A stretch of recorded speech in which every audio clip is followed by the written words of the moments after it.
ஹர ஹர சங்கர ஜெய ஜெய சங்கர மகா பெரியவா சரணம். நாளை மே 14 பிரதோஷம். நாளைய தினம் வந்திருக்கக்கூடிய இந்த ஒரு மிகவும் சக்தி வாய்ந்த பிரதோஷ நாட்கள்ல நீங்க உங்களுடைய வீட்டில் இருந்தபடியே காலையில் எழுஞ்ச உடனே இப்படிப்பட்ட ஒரு மந்திரம் சொல்றோங்க. இப்படிப்பட்ட ஒரு மந்திர சொல்ல நீங்க காலை எழுஞ்சொல்லமே சொல்வது மூலியமா உங்க வாழ்க்கையில் இருக்கக்கூடிய பணப்பிரச்சனை என்பது முழுவதுமாக நீங்கும். உங்க வாழ்க்கையில தொடர்ச்சியா வரக்கூடிய கஷ்டங்களுக்கு எல்லாம் தீர்வு கிடைக்கக்கூடிய விதமாகவும் இருக்கும். ரொம்ப காலமா இது நடக்குமா இல்ல நடக்காதா அப்படின்னு நினைச்சது கூட நடக்க ஆரம்பிக்கும். இனி நீங்க நினைச்சதை உங்களுடைய வாழ்க்கையில நடத்தி காட்டணும்னு நினைக்கிறீங்கன்ற போது இப்படிப்பட்ட ஒரு மந்திர சொல்ல மட்டும் 3 முறை நாளை தினம் பிரதோஷ நாள் முடிவதற்குள்ள காலையில இருந்து இரவுக்குள்ள எப்பனாலும் சொல்லலாம். ஆனா முடிஞ்ச அளவுக்கு இதை நீங்க காலைல அதிக பொழுதுல எழுஞ்சி பாத்தீங்களா, அப்பவுமே இதை சொல்லிட்டீங்க அப்படின்னா உங்க வாழ்க்கையில இருக்கக்கூடிய பெரும் அளவுக்கான பிரச்சனைகளுக்கு இது உங்களுக்கு தீர்வு கொடுக்கும். இந்த பிரதோஷ நாள்ங்கிறது ரொம்பவே சக்தி வாய்ந்த நாளுங்க. இங்க இருக்கக்கூடிய பல பேருக்கு இந்த பிரதோஷ நாளுடைய அருமை என்பது தெரியாமலே போயிடுது. முந்தி காலத்துல அதாவது சொல்லணும்னா பிரதோஷம் அப்படின்றது பாத்தீங்கன்னா பௌர்ணமி, அப்படி இல்லாத பட்சத்துல அமாவாசை. இது இரண்டுக்கும் இடைப்பட்ட நாட்கள் 2 நாட்களுக்கு முன்னாடி இல்ல 3 தினங்களுக்கு முன்னாடி வரக்கூடிய நாட்களாக இருக்கும். இந்த பிரதோஷ நாட்கள் அப்படின்றது நம்முடைய இந்த 2 நாட்கள் கொண்டாட போறோம் அப்படின்றத தெரிஞ்சுக்கக்கூடிய ஒரு நாளாகவும் அமைகிறது. இந்த பிரதோஷ நாட்கள்ல நம்ம சிவபெருமானையும் சரி இல்ல நந்தி பகவானை வழிபடக்கூடிய முக்கியமான நாளாக அமைகிறது தான் இந்த பிரதோஷ நாட்கள்.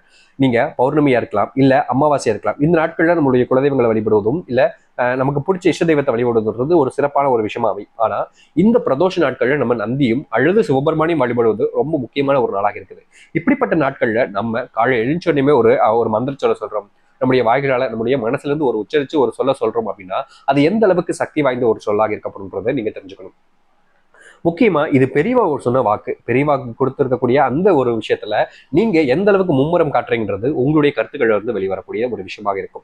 நீங்க இந்த ஒரு மந்திர சொற்களை உங்களுடைய மனசுல தான் உச்சரிக்கின்ற போது நிச்சயமா அது உங்களுடைய வாழ்க்கையில இவ்வளவு காலங்கள் நடக்காமல் தள்ளி போய்க்கக்கூடிய ஒவ்வொரு விஷயத்தையுமே நடக்க வைக்கும். என்னங்க ஒரு மந்திர சொல்ல சொல்றதுக்கு நீங்க மந்திர சொல்ல மட்டும் சொல்லுங்க, எதுக்கு இந்த அளவுக்கு இதெல்லாம் பேசுங்க அப்படின்ற போது ஒரு மந்திர சொல் அப்படின்றது நம்ம எளிமையா எல்லாருக்கும் தெரிஞ்ச ஒரு விஷயமா இருக்கும். அதை நம்ம எளிமையா சொல்லிட்டு போயிடலாம். ஆனா அதை சொல்றோம் அப்படின்ற போது அதை எந்த அளவுக்கு நம்ம சொல்றோம், முக்கியமா சொல்லணும்னா அதனுடைய கருத்துக்கள் எப்படி உருவானுச்சு, அதை நம்ம எப்படி சொல்ல போறோம் அப்படின்றது நம்ம தெரிஞ்சுக்கிட்டாதான் ஒரு மந்திர சொல்ல சொல்லும் பொழுது அது முழுமையான சக்தி நம்மளுடைய வாழ்க்கையில பெற முடியும்.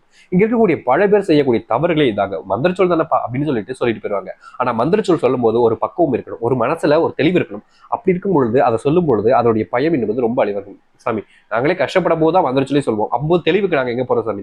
தெளிவுன்றது நீங்க இந்த மந்திர சொல்ல சொல்லணுன்ற விஷயத்துல வரக்கூடிய தெளிவுங்க. உங்களுடைய குழப்பம் இருக்கலாம், மன கஷ்டம் இருக்கலாம், மனசுல நிறைய பிரச்சனைகள் இருந்துகிட்டே இருக்கலாம். ஆனா அது எல்லாத்துக்கும் இதுக்கும் சம்மந்தம் இல்லைங்க. உங்களுடைய மனசுல நீங்க இந்த மந்திரத்தை சொன்னா என்னுடைய வாழ்க்கையில என்னுடைய கஷ்டங்களுக்கு தீரும்பா, அந்த தெய்வத்துடைய ஆசீர்வாதம் எனக்கு கிடைக்கும்பா அப்படின்னு அந்த ஒரு நம்பிக்கையில சொல்றீங்க பாத்தீங்களா, அதுதாங்க இங்க தேவைப்படக்கூடிய ஒரு விஷயமா இருக்கு. நீங்க அப்படிப்பட்ட ஒரு விஷயத்த சொன்னாலே போதுங்க, உங்களுடைய வாழ்க்கையில் இருக்கக்கூடிய கஷ்டங்களுக்கு தீர்வுகளுக்கும் இது முற்றிலுமாக ஒரு விஷயமா இருக்கும். முக்கியமா நாளைய தினம் இதை நீங்க சொல்ல வேண்டிய கட்டாயம் என்னன்னா, நாளைய தினம் வந்திருக்கக்கூடிய நாள் தாங்க இந்த பிரதோஷம். இந்த பிரதோஷ நாட்கள் இந்த மந்திரச்சொல்லை நீங்க சொல்லி முடிக்க அந்த கோடி நேரத்திலேயே உங்களுடைய வாழ்க்கையில நீங்க எந்த அளவுக்கு சந்தோஷம் உங்களுடைய வாழ்க்கையில அமைன்றதை நீங்களே உங்களுடைய வாழ்க்கையில பார்க்க முடியும். சரிங்களா? சரி, நீங்கள் சொல்ல வேண்டிய மந்திர சொல் என்னன்றதை நான் சொல்றேன். இப்பவே சொல்லிக்கிறேங்க. உங்களுக்கு விருப்பம் இருந்தால் மட்டுமே இந்த மந்திர சொல்ல நீங்க சொல்லலாம். நாளை தினத்துல இந்த பிரதோஷ நாட்கள்ல உங்களுக்கு விருப்பம் இல்லை, இதை சொல்லணும்னு எண்ணம் இல்லை, உங்களுக்கு தோணலை அப்படின்ற போது தாராளமா இதை நீங்க சொல்லணும்னு கட்டாயம் கிடையாது. நீங்க சொல்ல வேண்டிய அவசியமே இல்லைங்க. உங்களுக்கு என்ன தோணுதோ அதை நீங்க செய்யலாம். ஆனா உங்களுக்கு விருப்பம் இருக்கு, ஒரு நிமிஷம் அந்த நம்ம சொல்லி பார்ப்போம், அந்த தெய்வத்துடைய ஆசீர்வாதம் நமக்கு கிடைச்சுன்னா நம்முடைய வாழ்க்கையில இனி கஷ்டங்கள் என்பது இல்லாமல் போயிடும், நம்மளுடைய அந்த தெய்வத்துடைய ஆசீர்வாதத்தை பெற்றுக்கலாம் அப்படின்னு நீங்க நினைக்கிறீங்கன்ற போது இப்படிப்பட்ட ஒரு விஷயத்த தாராளமா சொல்லுங்க, தப்பே கிடையாதுங்க. சரி, இந்த பிரதோஷ நாட்கள்ல நீங்க காலையிலிருந்து இரவுக்குள்ள எப்பனாலும் சொல்லலாம். ஆனா காலையில நீங்க பிரம்மமுகூர்த்த நேரத்துல சொன்னீங்க அப்படின்னா ரொம்ப நல்ல விஷயம். அது நேரம் எப்போது சொல்லணும்ன்றத பத்திலாம், என்ன மந்திரம்ன்றதை பத்திலாம் தெளிவா சொல்றேன். முழுமைக்கும் பார்க்கலாம். அதற்கு முன் நம்முடைய சேனலுக்கு நீங்கள் ஒரு புதிய பார்வையில் இருப்பினும் இதுவரைக்கும் நம்ம சேனல் சப்ஸ்கிரைப் பண்ணா பார்க்கின்ற போதும் சேனல் மறக்காம சப்ஸ்கிரைப் பண்ணிக்கோங்க. சரிங்களா? முதலாவது விஷயம், இந்த ஒரு மந்திர சொல்ல யாரெல்லாம் சொல்லலாம் சாமி? உங்களுடைய வீட்டில் இருக்கக்கூடிய சின்ன குழந்தைகள் வரைக்கும் கூட இதை சொல்ல முடியுங்க. நீங்களும் சொல்லலாம், உங்களுடைய பிள்ளைகளையும் சொல்லலாம், தப்பே கிடையாதுங்க. இது அனைவருமே சொல்லக்கூடிய ஒரு மந்திர சொல். இதை சொல்வதற்குன்னு கட்டுப்பாடு இருக்காங்க கேட்டீங்கன்னா கண்டிப்பாங்க. காலையில் எழுந்தோடனே நீங்க சொன்னீங்க அப்படின்னா குளிக்கணும், பூஜை விரதம் இருக்கணும்னா எதுவுமே கிடையாதுங்க. ஆனா நீங்க காலை பொழுதுல சொல்லலைங்க, அதன் பிறகுதான் நீங்க சொல்றீங்க. அதாவது காலை பொழுதுல என்னால இந்த ஒரு பதிவையும் பார்க்க முடியல, என்னால இது சொல்லவும் முடியலங்க, அதனால அந்த கொஞ்சம் தாமதமா தான் என்னால சொல்ல முடிஞ்சு அப்படின்ற போது பரவாயில்லைங்க. நீங்க இரவு நேரம் சரியா சொல்லணும்னா 6 to 6:30க்குள்ள, அதற்கு முன்பு கூட வச்சுக்கலாங்க. சரியா 5:15 இருந்து கூட நீங்க வச்சுக்கலாம், தப்பு கிடையாது. அந்த நேரத்துல இருந்து சரியா 6:30க்குள்ள இப்படிப்பட்ட ஒரு மந்திர சொல்ல நீங்க வெறும் 3 முறை சொல்லணுங்க. இதை நீங்க உங்களுடைய வீட்டுல வச்சு சொல்லலாம். இல்லைங்க நாங்க பிரதோஷத்துக்கு கோயில் வந்திருக்கோம், அங்க வச்சு சொல்லலாமா? எங்களுடைய சிவபெருமானை வேண்டதுக்காக வந்திருக்கோம், நந்தி பகவானை வேண்ட வந்தோம், அங்க வச்சு சொல்லலாமா? நந்தி பகவானை வேண்டிட்டு சொல்லலாமா அப்படின்னு கேட்டீங்கன்னா தாராளமாக நீங்க நந்தி பகவானை வேண்டிட்டு கூட இந்த ஒரு மந்திர சொல்லாங்க பிரசோதன நாள் அன்னைக்கு. இதை நீங்க சொல்லும் போது உங்களுடைய மனசு எந்த அளவுக்கு சந்தோஷப்படுன்றத நீங்க அப்போ உணர்ச்சி பூர்வமா உணர்வீங்கன்றதை அதையும் தெளிவா சொல்லிக்கிறேன். சரிங்களா? சரி, இப்போ நீங்க எழுஞ்சோனையோ இல்ல சாயந்தரமோ எப்போ வேணாலும் சொல்லக்கூடிய மந்திர சொல்லுன்றதை பார்க்கறதுக்கு முன்னாடி இதை யார் யாரில் சொல்லலாம். இதை எப்படி செய்யலாம்ன்றது பார்த்தீங்கன்னா, காலையில் நீங்க சொல்றீங்கன்னா சுத்தபத்தமா இருக்கணும் அவசியம் இல்லை, பூஜை எதுவுமே தேவையில்லை. ஆனா மற்ற நேரங்களில் செய்யறீங்க அப்படின்னா, கோவிலுக்கு போறீங்க இல்லை வீட்டில் வச்சு தான் செய்றீங்கன்னா நிச்சயமா நீங்க சுத்தபத்தமா இருக்கணும். நீங்க குளிச்சிருக்கணும், தீட்டு போன்ற விஷயங்கள் இருக்கக்கூடாது, அசைவ உணவுலாம் தொட்டிருக்க கூடாது.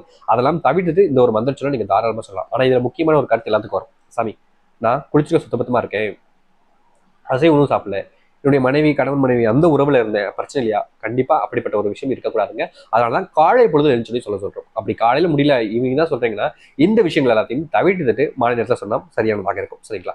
சரி, இப்போ நீங்க எல்லாமே தெரிஞ்சுக்கிட்டீங்க. அந்த மந்திர சொல்ல எதுக்கு சொல்றோம், மந்திர சொல்ல சொன்னா என்ன நடக்கும், மந்திர சொல்லனால எப்படிப்பட்ட விஷயங்கள் மாறும்ன்றதை நீங்க முழுமைக்கும் தெரிஞ்சுக்கிட்டீங்க. இப்போ நீங்க இந்த மந்திர சொல்ல சொல்லக்கூடிய அந்த ஒரு வார்த்தை என்னன்றதை நீங்க தெரிஞ்சுக்க போறீங்க.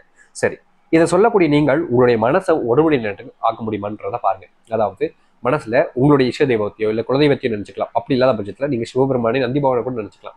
நினைச்சுக்கிட்டு நீங்க சொல்ல வேண்டிய மந்திர சொல் இதுதான்.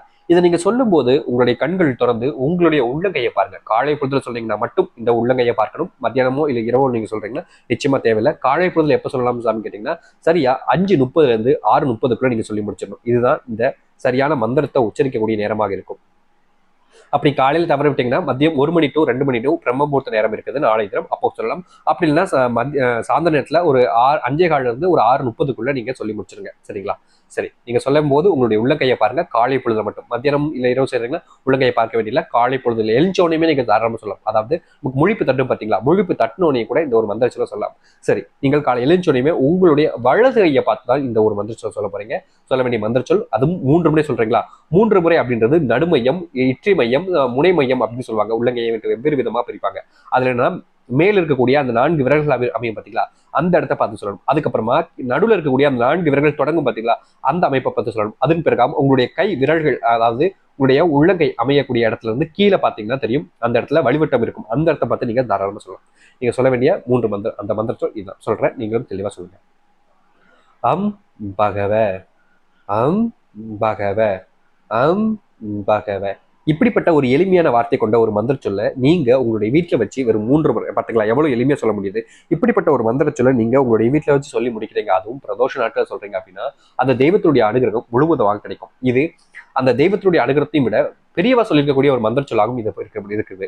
அதனால இப்படிப்பட்ட ஒரு மந்திர சொல்ல நீங்க நாளை தினம் பிரதோஷ நாட்கள் காலையில எழுந்தோ இல்ல மத்தியானமோ இரவோ எப்பனாலும் சரி சொல்லி முடிக்கும் போது உங்களுடைய வாழ்க்கையில ரொம்ப காலமா தொடர்ந்து வந்திருக்கக்கூடிய கஷ்டங்களையும் சரி பிரச்சனைகளிலிருந்தும் சரி நீங்க வெளிவந்து உங்களுடைய துன்பங்கள்ல இருந்து நீங்க மாற்றி அமைக்கக்கூடிய ஒரு எளிமையான மந்திர சொல்லாகவும் இது அமையும்.